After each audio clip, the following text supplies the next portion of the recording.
Premier Scott Moe makes no apologies about traveling to promote Saskatchewan far and wide, and the government is doing that more than ever.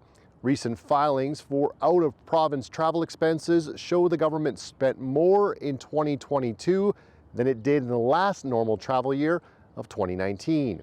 In total, it spent more than $500,000 on trips out of the province last year, highlighted by 3 big-ticket trips overseas.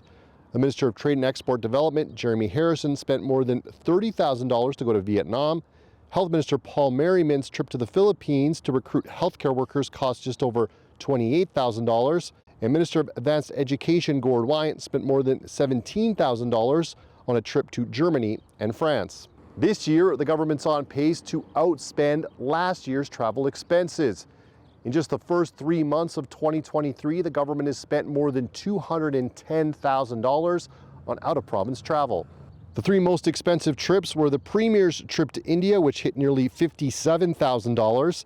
The Agriculture Minister's trip to India and the United Arab Emirates was $32,000. And the Minister of Trade's trip to Japan and South Korea came in at about $25,000. The opposition says it's not against MLA travel, but it says the trips need to see results. And with the cost of living going up, the government should scale back.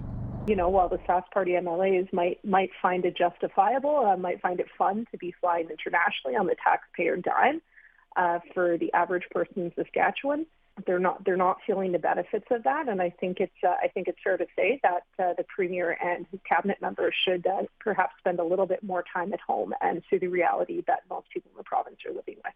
In a statement to CBC, the government says that international engagement is how the province increases its exports and builds and strengthens its international trade relationships and partnerships. It says that creates jobs and economic prosperity. Adam Hunter, CBC News, Regina.